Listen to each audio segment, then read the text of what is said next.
complete disconnect from podcasts, news, audiobooks, just to step away and just turn off the noise. And this is another way of just burying authenticity. So we end up getting disconnected from ourselves, and it's my conviction, beyond belief, that authenticity is big business. It's what connects you with the patient when you're trying to present a complicated case, that you've got their back, when you confess to the mistakes you've made. If you're going to be authentic, you should probably know who you are. And I know you were busy on some calls this morning. Alistair, as you might gather, he's a leader in many different areas. So you weren't here this morning, but we had a panel of some of our veteran members, and just to that point, they, without saying those words, would you say all 5 gentlemen expressed the fact that the fences have been lowered for them, so that the opportunity for new frontiers, as expressed by each one of them, is there in front of them, versus feeling like they're corralled and kept in a place where everybody has to be and you have to ask permission to go outside. I want to ask you. I know I want to congratulate you because it's public knowledge now. But you just recently, within the last week or so, 10 days, a successful exit from the Veterinary Hospital.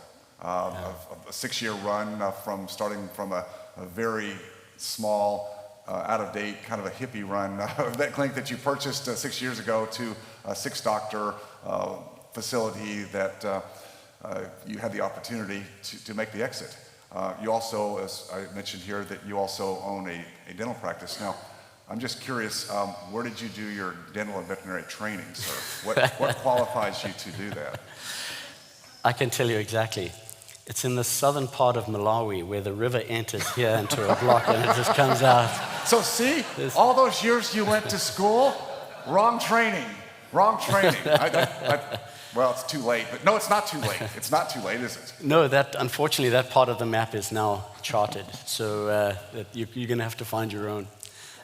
No, I'm remarkably unqualified to do most of the stuff that I start out doing. I'm not a veterinarian, not a dentist. And I bought this little crazy hippie doc practice. It was a 500 square foot cabin in 2015, run by, full on Hawaiian shirt, long gray hair wearing, guy'd show up 3 days a week. Everything was cool vibes, wonderful human. Dr. Todd, he ended up staying on to work for me for another 8 months. And I bought it because my sense was that the veterinary industry is going to go the same way that human medicine is, which is toward integrative care. And it struck me as easier to buy a crazy, fully Eastern medicine veterinarian's practice and integrate Western than it is the other way around. All that he did was acupuncture and Chinese herbs, which, by the way, I've been trained. I like to say herbs, but apparently that's a person in America. And it's a lot's changed. We sold it a week ago yesterday. It's now an 8,000 square foot facility with 6 doctors and a support team of 30. I ended up, fortunately, because of hot money. That was another anticipation I had, that watching hot money go through dentistry, it was fairly predictable that hot money was coming into the veterinary space. Everybody's looking for yield. And I sold that practice for 24 times what I bought it for 6 years ago. So that's the Wayne Gretzky model of, not following the puck, but knowing where the puck's going to go next. I mean, exactly the point I was making last night is understanding where the trends are. She said the hot money, and the opportunity. So obviously there's going to be a next for you, but how do you go about figuring out, a lot of the involvement you've had with that hospital, which I know you've loved dearly. You get to know Alistair. He's not a guy that's about the money. He's about the service and the engagement, the empowerment of other people, which meant that he had to have a great team, because if a doctor got hurt or was on maternity leave, I don't think you stepped in and did surgeries, did you? Like we would do, right? So we've got our associates and partners in multiple practices, and what happens when somebody goes down, right, Chris? I mean, you got to step in, right? Couldn't do it. So a blessing and a curse there. Yeah. I think more of a blessing. So I'm trying to say is, if you want to change where you are in your life, you've got to change your thinking, your mindset about what that looks like, and then proceed forward and not get caught in the trap of, well, this is just customary the way we have to do it. But let's go back to, how do you start to look at, your next? Because you're never going to be done with life. It's just you're going to have a next. And how do you go about making that exploration to your next frontier as far as that part of your life? Yeah. Experiences like this are, I've been through a couple of iterations of them.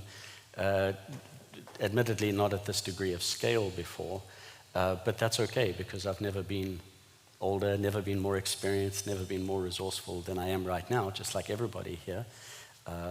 So it's an interesting opportunity. I love the metaphor of a kaleidoscope. Because a kaleidoscope has all the same contents in it, but a simple twist of it and everything suddenly realigns differently. Same contents, same tube, same light, completely different viewpoint. And so this is twisting my kaleidoscope about what's next and what's possible. And I have a lot of ideas. I'm working on a very exciting project in the dental space in Canada right now with some excellent business partners. And outside of that, taking care of my friends that might also be clients.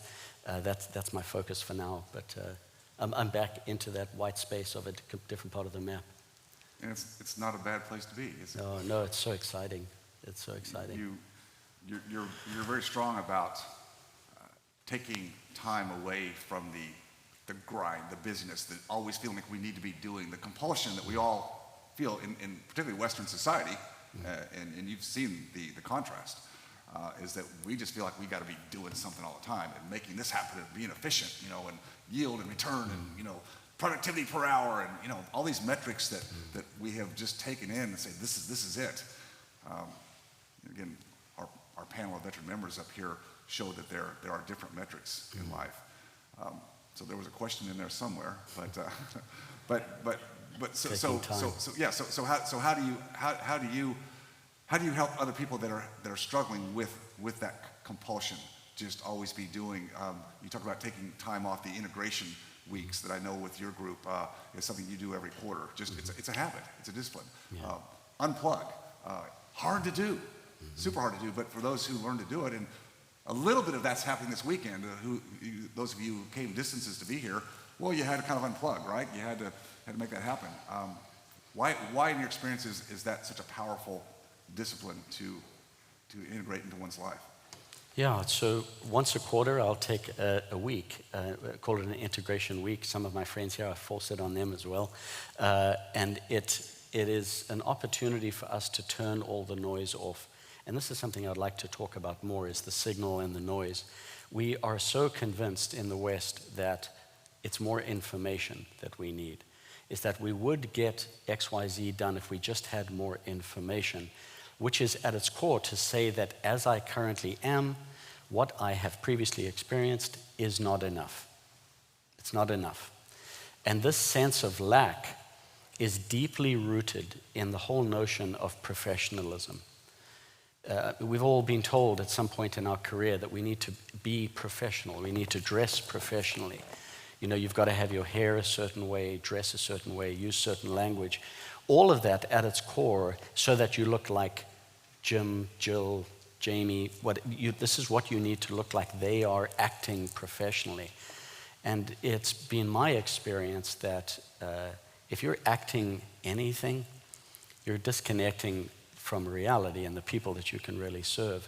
So at its core, the notion of professionalism compounds this sense that you don't have enough. You are not quite enough as you are, but if you did these things, then you would be able to. And this is another way of just burying authenticity. So we end up getting disconnected from ourselves. And it's my conviction, beyond belief, that conviction that authenticity is big business.